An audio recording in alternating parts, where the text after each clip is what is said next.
Okey, hari ini kita akan masuk haloalkane part 3. Masih lagi 7.2 chemical properties of haloalkane. Cumanya hari ini kita akan explain the SN1, SN2 mechanism. Kita akan explain the elimination reaction. Juga kita akan explain the use of haloalkane in the synthesis of Grignard reagent. So, sekarang dan kita tengok mechanism of nucleophilic substitution yang involve dalam haloalkanes. There are two mechanism untuk nucleophilic substitution. Yang pertama adalah unimolecular nucleophilic substitution. Unimolecular nucleophilic substitution SN1. Yang kedua adalah bimolecular nucleophilic substitution. Bimolecular nucleophilic substitution SN2. Okay, jom kita tengok SN1 dulu. Mechanism of SN1 reaction involve two steps. First step adalah formation of carbocation, di mana step yang pertama ni akan digunakan untuk determinekan rate. Kalau awak masih ingat, rate adalah kadar. Kadar tindak balas sama ada reaction tu laju ataupun perlahan.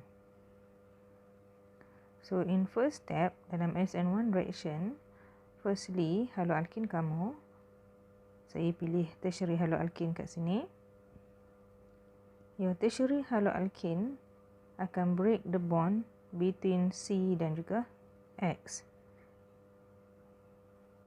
Dan step ini mengambil masa, so this is a slow step. Alright, bila dah break the bond between C dan juga X, dia akan form carbocation dan juga halide ion. Oleh kerana step 1 dalam SN1 ni involve formation of carbocation, it is very important to produce most stable carbocation, di mana yang paling stable carbocation adalah tertiary. So if kamu boleh hasilkan lebih stable carbocation through rearrangement, awak kena buat. Contoh, awak remove the X out, awak dapat secondary carbocation. And then you boleh buat rearrangement untuk dapat more stable carbocation of tertiary. Kamu kena buat rearrangement. Okay, step 2 adalah nucleophilic attack on the carbocation. Okay, now this is your carbocation. Dan carbocation itu kekurangan elektron. Seperti sebelum ni kita sebut, yang kekurangan elektron tu adalah electrophilic site. So site di mana nucleophile boleh attack dah ada, iaitu carbocation kamu. So, nucleophile easily attack kamu punya carbocation. So, ini adalah fast step. Sebab kamu punya electrophilic site dah ada, jadi nucleophile boleh attack easily. Then, kamu akan dapat new compound. Di mana nucleophile kamu boleh jadi OH minus, boleh jadi CN minus, OR minus iaitu alkoxide ion, RCOO minus iaitu carboxylate ion, dan juga NH2 minus yang mana akan menghasilkan amine later.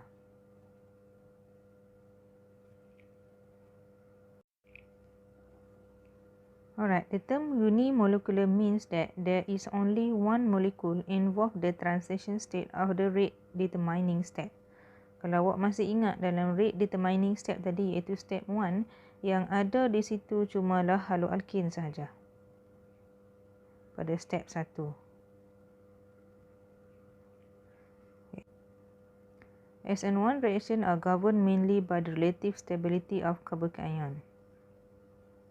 Ya, tadi macam saya sebut tadi, oleh kerana SN1 involve the formation of carbocation, so it is very important untuk produce stable carbocation. So reactivity toward SN1 adalah seperti di bawah, di mana yang paling reaktif ataupun yang paling suka undergo SN1 adalah tertiary haloalkane, followed by secondary haloalkane, primary dan juga methyl halide.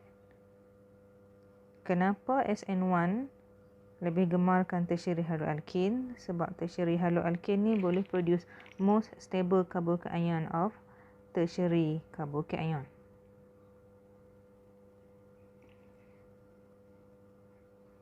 Di mana carbocation ni terhasil pada step 1 tadi.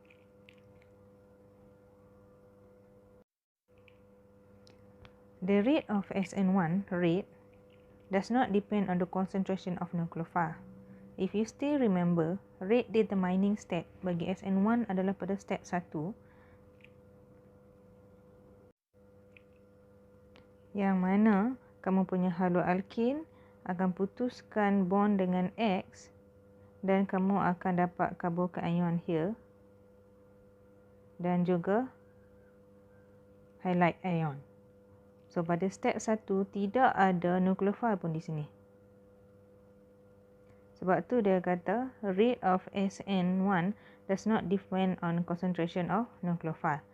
The rate of SN1 depend only concentration of your haloalkin ataupun alkyl halide. Yang ni saja yang bergantung. Kalau awak masih ingat, nak tulis rate sama dengan K concentration of reactant to the power of its order. So bagi SN1, rate determining step dia adalah pada slow step yang mana dia cuma involve concentration of haloalkin semata-mata. So kita letak itu sebagai first order. So SN1 adalah first order reaction.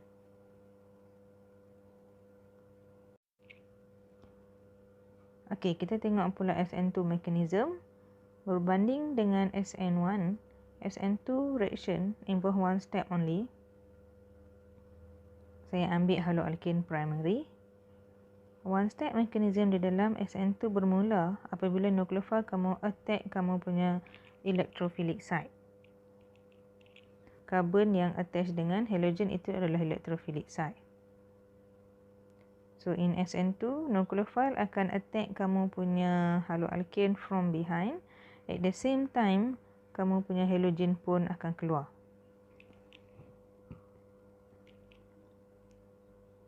So ini adalah slow step.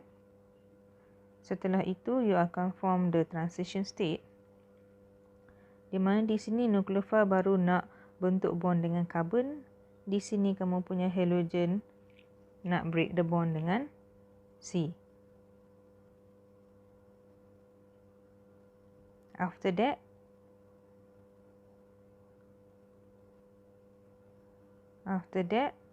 kamu punya X akan break the bond dengan C dan nucleophile form a new bond dengan C. So you akan dapat SN2 mechanism. Macam saya sebut sebelum ni, nucleophile boleh jadi OH-, CN-, NH2-.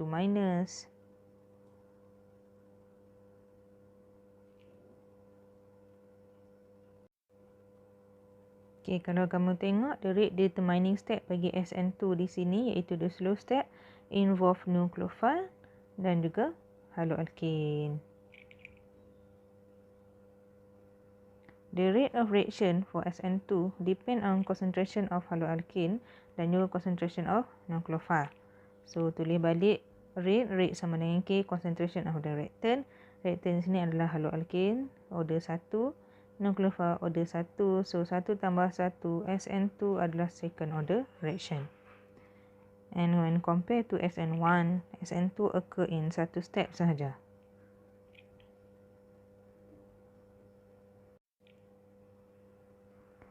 The term bimolecular means that the transition state of the rate determining step, which is the slow step, involve the collision of two molecule, which is your haloalkin dan juga kamu punya nucleophile. So bimolecular itu maksudnya rate determining step involve dua molekul dan molekul yang terlibat dalam SN2 itu adalah haloalkin dan juga nucleophile.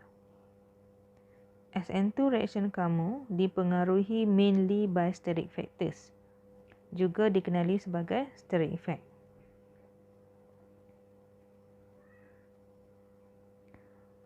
Steric effect is an effect on relative rate caused by the space filling properties of those parts of a molecule attached or near to the reacting site. Reacting site kita adalah C attached to X. Okay, this is your reacting site di mana C attached to X. This is also your reacting site di mana C2 attached dengan X. Okay, dalam SN2 reaction, nucleophile akan attack daripada belakang.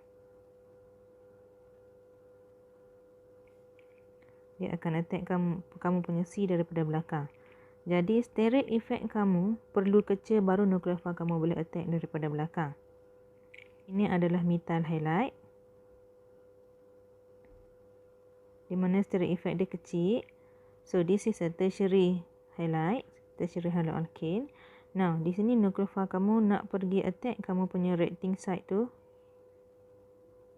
susah sebab dia punya steric effect besar. Dia ada bulky alkyl group di sini. Alkyl group yang banyak. When compared to methyl halide cuma ada hidrogen dan hidrogen molar mass dia 1 kan. So hidrogen kamu ni kecil. Meaning sekarang kamu punya methyl halide ni mempunyai steric effect yang kecil. Jadi nukleofil kamu boleh easily attack your reacting site of carbon. So oleh kerana nukleofil attack from behind, SN2 memerlukan haloalkane dengan steric effect yang kecil. The reactivity of SN2 reaction depends on the size of atom or group attached to the carbon that were attached to X. The presence of bulky alkyl group will prevent the nucleophilic attack and will slow the reaction rate. Seperti yang saya sebut tadi, jika ada banyak alkyl group di situ, nukleofil akan susah nak attack the C tu. Jadi rate of reaction akan slow bagi SN2. So, the reactivity toward SN2 reaction adalah seperti berikut. Di mana SN2 reaction lebih gemarkan methyl halide sebab dia punya steric effect kecil. Small steric effect. Then dia suka primary and then secondary. Paling tak suka adalah tertiary sebab tertiary ada bulky alkyl group dan big steric effect. Okay, this is the comparison between SN1 dan SN2 reaction, di mana di dalam SN1 mechanism involve 2 step, which is the step 1 adalah formation of carbocation, step 2 adalah attacking of the nucleophile. Untuk SN2, it's only involve 1 step sahaja mechanism dia. For SN1, it is a unimolecular rate determining step. Di mana untuk SN1, in order to determine step, dia cuma involve satu molekul sahaja dan molekul tersebut adalah haloalkane. Bagi SN2, dia adalah bimolecular rate determining step, di mana in order to determinekan rate dalam SN2, it's involve 2 molekul iaitu haloalkane dan juga nukleofil. So based on kenyataan di atas menyebabkan SN1 kamu adalah first order reaction while SN2 adalah second order reaction. Seperti yang kita tahu dalam SN1 dia involve formation of carbocation. So kamu punya weak nucleophile boleh easily attack. But the reacting site iaitu electrophilic site sudah tersedia. Meanwhile untuk SN2 it's involve the attacking of nucleophile from behind. Jadi kita memerlukan strong nucleophile. And for SN1 reaction, it's involve the formation of carbocation. Maka akan ada carbocation rearrangement involved. Bagi SN2, dia cuma involve transition state. Tidak ada formation of carbocation, maka dia tak involve lah carbocation rearrangement. So, reactivity of SN1 dan SN2, di mana kamu punya SN1 lebih prefer tertiary haloalkane, follow by secondary dan juga primary sebab dia ada formation of carbocation, and tertiary haloalkane boleh produce most stable carbocation iaitu tertiary carbocation. Meanwhile, untuk SN2, oleh kerana dia involve steric effect, jadi SN2 memerlukan compound yang steric effect kecil iaitu methyl halide follow by primary dan juga tertiary, di mana SN2 tak suka tertiary haloalkane sebab tertiary haloalkane has big steric effect. So SN1 reaction involve the stability of carbocation as dia punya effect. So SN1 reaction involve the stability of carbocation as its important factors, while steric effect adalah important factors di dalam SN2 reaction.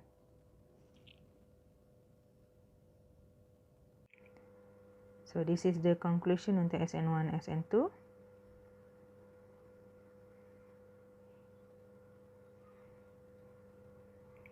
Selain daripada nucleophilic substitution iaitu SN1, SN2, kamu punya haloalkane juga undergo elimination reaction ataupun nama dia adalah dehydrohalogenation of haloalkane. Kamu dah belajar dalam chapter carbon-carbon double bond iaitu alkene sebelum ni, di mana halogen can be removed from one carbon atom of haloalkanes and also one hydrogen atom from jiran dia, di mana dia akan form carbon-carbon double bond in the presence of strong base. Strong base dia adalah contoh KOH in ethanol ataupun NaOH dalam ethanol. Yang mana untuk reaction ni kamu follow Setzev rule tu. So this is the general equation dia. Haloalkane react dengan strong base sama ada KOH ataupun NaOH. Kamu akan remove satu halogen group dan kamu akan remove one hydrogen daripada jiran dia dan kamu akan dapat carbon-carbon double bond.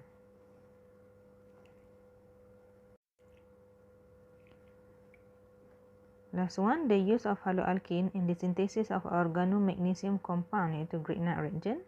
Grignard reagent prepared by the reaction of haloalkanes with magnesium metal in anhydrous ether as solvent. So haloalkane kamu react dengan metal magnesium, kena ada dry ether di situ, kamu akan dapat RMGX iaitu Grignard reagent. Contoh, kamu punya haloalkane react dengan Mg dry ether, lepas tu kamu akan dapat Grignard reagent CH3, CH2, CH2, MgBr. So kamu cuma tambah MgBr di hujung saja. Kamu punya benzene ring pun boleh produce Grignard reagent. So benzene ring attach dengan halogen directly, react dengan Mg dengan kehadiran dry ether, kamu akan dapat Grignard reagent. Grignard reagent ni adalah bahan pemula untuk menghasilkan lebih banyak compound selepas itu. Contohnya yang dia boleh hasilkan adalah alkohol. Kamu boleh hasilkan alkohol daripada Grignard reagent. Kamu boleh hasilkan alkane daripada Grignard reagent. Kamu juga boleh hasilkan carboxylic acid daripada Grignard reagent.